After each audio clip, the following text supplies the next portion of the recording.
ፋብሪካው የሚያመጣው ነገር ሼር እዚህ ውስጥ ላለ ግሩፑን ለተሳተፈ ሁሉ ይካፈላል ማለት ነው። ሁላችንም ልንካፈል በሼሩ አቅም ያክል ሚሊዮን የከፈለው በሚሊዮኑ 500 ሺህ ብር የከፈለው እንደዛው ሼሩን ስራው ተሰርቶ ትርፍ ሲመጣ በሼሩ አማካኝነት ይካፈልልን ማለት ነው ትርፉ። እሺ አንዳችሁ ማንጠየቃችሁ ስንት እንደሚሆን ትርፋችሁ አይታወቅም እና ኪሳራ ቢኖር ይሄን ተነጋግራችኋል? ይሄን አልተነጋገርንም። ይሄን ለመናገር አልተጀመረም ስራው ገና እኮ ግሩፕ እንፍጠር ብር ከፈሉ ከዛ በኋላ ስራውን ወደ ስራው እንሂድ ነው። ይሄ ስራው ብሩን ከፍለን ከዛ በኋላ ማውራት ያለብን ነገር ነው አይደል? ትክክል ነሽ። ለምሳሌ ብር ከመክፈል በፊት እኔ እንደ ሀቢባ በጣም ጠንካራ ስለሆንኩ ብር ከመክፈል በፊት ይሄን ብር ከፈል ስንት ብር ይዞልኝ ይመጣል? ስራው ምንድነው? መቼ ይጀምራል? ትርፉን በስንት ጊዜ ይመጣል? የሚለው ነገር ቁጭ አድርጎ እንዲያስረዳኝ ያሳመነኝ የመለመለኝን አካል ቁጭ አድርጎ እንዲያስረዳኝ እጠይቃለሁ አይደል? በትክክል ስንት ትርፍ እንደሚመጣ ተስፋማ ከሆነ ይህን ያህል ታተርፊያለሽ።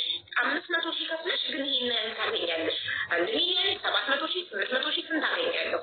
እሺ በስንት ጊዜ በስንት ወር በዚህ ያህል ጊዜ ተብሎ ሊያስረዳኝ ይገባል። ዝም ብሎ እናንተ ሁላችሁ ከፈላችሁ 31 ሰዎች ናችሁ ግሩፕ ውስጥ የነበራችሁ? አዎ 35 ነበርን እያወጣን ብቻ 31 አሁን ላይ ግሩፑ ላይ ያሉት 31 ሰው ነው። እኔ አሁን ለምሳሌ ከግሩፑ የወጣው ሰው ነኝ። ከግሩፑ ካወጣኝ ራሱ ቆየው ልንገርሽ ስቴፑን ሲሄድሽ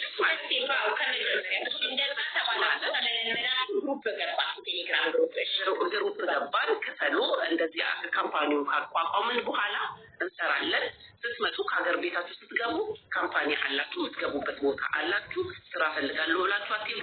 እዚህ የካምፓኒው አባል ናችሁ፣ ሼር ናችሁ እናንተ ብሎ በእንደዚህ አይነት የሚመጣውን የምናተርፈውን የምንሰራበትንም ብር ወደ ስራው እየመለስን ስራውን የማሳደግ ፕላን ነው ያወራነው እና ከስር ደግሞ የምናገኘውን የምንተዳደርበትን እያገኘ እንደ ካምፓኒ ባለቤት ነው። ይሄን ያክል ታገኛላችሁ ሚሊዮን የከፈለ ይሄን ያክል ታገኛላችሁ ብሎ እንደዛ የሰጠን ቁጥር የለም። ግን ደግሞ ስራው ይሰራል፣ ካምፓኒው ይቋቋማል። የተገኘው ትርፍ ደግሞ ይካፈልላችኋል ለሁሉ በአቅሙ ያክል ተብሎ ገባን፣ ከፈልን። ወደ ግሩፑን የተስማማ ብሩን የከፈለ እኔ ሄዳለሁ ብሎ የተሳተፈው ለብቻ ግሩፕ አወጣ። ወደ ብር መክፈያ እንትን ተባለ። ማሽን አጣርቻለሁ፣ ማሽን እንደዚህ ይመጣል ምናምን ነገር ብሎ ቻይናም ሄዳለሁ፣ ይሻቱም ሄጂ ላሳያችሁ እችላለሁ። ፋብሪካውን እስክናቋቁም ድረስ ኢምፖርትና ኤክስፖርት ማድረግ እንችላለን፣ ከሌላም እቃ እናመጣለን ብሎ በጣም በቃ የቻይናውን እንትን በጣም ሲያወራ ነበረ እና ብዙ አመት ስለሞላው ሙሉ ወሬውን ላላስታውሰው እችላለሁ። ከውስጥ ነካ ታደርግልሽ ማለት ነው። እና ብሩን የዛሬ አመት ዲሴምበር ላይ እኛ አሁን ለምሳሌ የከፈልነው ይመስለኛል ዲሴምበር ላይ ነው የዛሬ አመት ትክክለኛ ማለት ነው። ብሩን ከከፈልን በኋላ ያኔ ብሩን ስትከፍሉ ሪሲት ይሰጣችኋል፣ የአባልነት መታወቂያ ይሰጣችኋል። አባልነት መታወቂያው ላይ እዚህ ቤተሰብ ያላችሁ አገር ቤት ያላችሁ ቤተሰብ መጥቶ ውክልናውን ሲወስድ ይፈርማል። የአባልነት ሼር መሆናችንን ቤተሰባችሁ ይፈርምላችኋል ብሎ ነው። እሺ ብለን ብር ማስገባት ጀመረን። ብር አስገብተን ከዛ ብር ሰው እያስገባን ቶሎ አስገቡ። ሰው የቻለውን ሚሊዮን የቻለ ሚሊዮን 500 ሺህ የቻለውን 300 ሺህ የቻለውን እያስገባ ብሩ ወደ 11 ሚሊዮን እንደዛ አካባቢ 11 ሚሊዮን ደርሰናል እያለ ቮይስ ማስቀመጥ ጀመረ። ግቡ ገና አልደረስንም እያለ ማለት ነው። ምክንያቱም ሰው እኔ እገባለሁ በ3000 መዝገበኝ እያለ ነው ሲመዘገብ የነበረው። ሌላው በ5000 ሌላው በ2000 ሌላው በአንድ ሚሊዮን እና ይሄ የተመዘገበው ሁላ ብሩን እስኪከፍል እያልን እየጠበቅን ሰውየውን በመሀለኛ ከውስጥ የከፈልነው ሰው ሪሲት ስጠን ስንል ሪሲትም መሬት ላይ መቆጠር ጀመረ።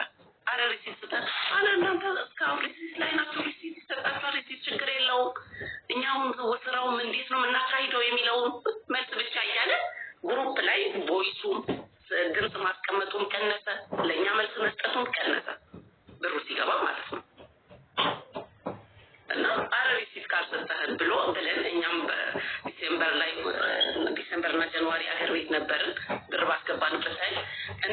እናገኝህ ብለን ከባለቤቴ ጋር ስንት ቀን ወጥተን አዲስ አበባ አረ እዚህ ጋር ነኝ እዚህ ጋር ስንት ሰዓት ጠብቂያችሁ ብሎ አታሉ ስንት ቀን ሳንገናኝ ስንሄድ ወደ ሀገር ቤት ኤርፖርት መጥቼ እኔ በመኪና ጋር ተቀበልኳቸው።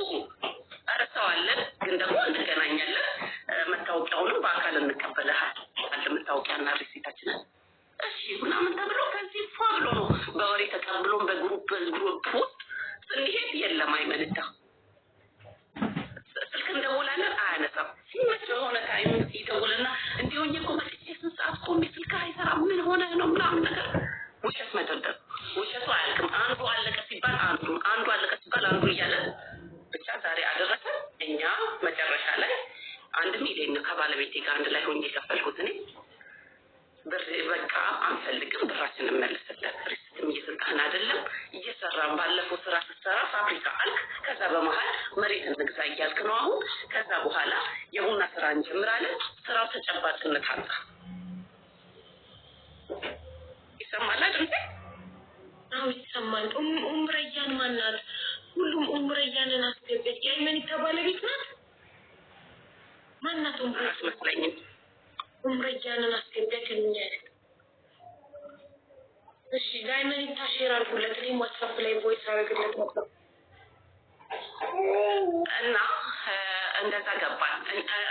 ዛሬ አሁን ብዙ ሰዎች አሁን እዚህ ላይ እኛ ከ30 ግሩፑ ላይ ወደ 20 ታራሱ ነው አረበናችሁ ነው ሌላ ሰው አመጣለ ባንዴው ግራ ገባኝ። እሺ ቆይ አረ ቪዲዮ አይታችሁ ታውቃላችሁ ወይስ በጽሁፍ ብቻ ነው? እንዴት ለምን ያጠራጠርሽኝ ነው? አረ ራሱ ነው ሰውዬው በግል ስልኩ እያወራን ነበር። አሉ ማማ ኑኑ ሀና ማማ ሺ ዋንት ብሬድ ዳቦ ቅድም ያየሁት አምሮት አማሪ ዳቦ እነሱ ነበር ያመጣበቃ እኔና ማስረጃ አለን። አይ አካውንት ነበሩ የአይመኒታ ነው የግል የራሱ ሙሉ ስሙ አለው የራሱ ነው። ከሱ አልፎ ሼር ውስጥ ባለ አባል ስራውን የሚያካሂዱ የሱ እህት አለች ባለቤቱ ናት። አንዱ ደግሞ ያጎት ያክስት ብቻ ተመድ ነው። 4 ሆኖ ነው ይሄን ፒኤልሲው የሚያቋቁሙት ይሄንን ነገር የሚነዱት። እኛ ደግሞ የአባሉ የሼር ነን እዛ ውስጥ ማለት ነው። እንዳል ይሄ አደርግም ብዬ አይደለም በሱ የጊዜ ኢኮኖሚ በቀደም ያንዲት በሳውዲ አረቢያ ታማ እርዳታ የተሰበሰበላት ልጅ 4 ዓመት በኋላ ነው በቀደም እኛ ቤት ያስመለስላት እኔ ሳልሆን እኔ ህዝቡ ማለት ነው ያስመለስላት እኛ ቤትና እኔም አስገብቶ ደረሰ ይልኮልኝ የምስጋና ቪዲዮ ሰርቼለታለሁ ቃሉን አክብሮ መልሶ የልጅቷን 300,000 ብር መልሶ ስላስገባ ቪዲዮ ሰርቻለሁ እና እኔ አደርግም ብዬ ሳይሆን እንጂ በስመ ሃይማኖታ ተጨምረው እንዳይሆን እርግጠኛ ለመሆን ነው ሁሉ ነገር እርግጠኛ መሆን ስለምፈልግ ነው።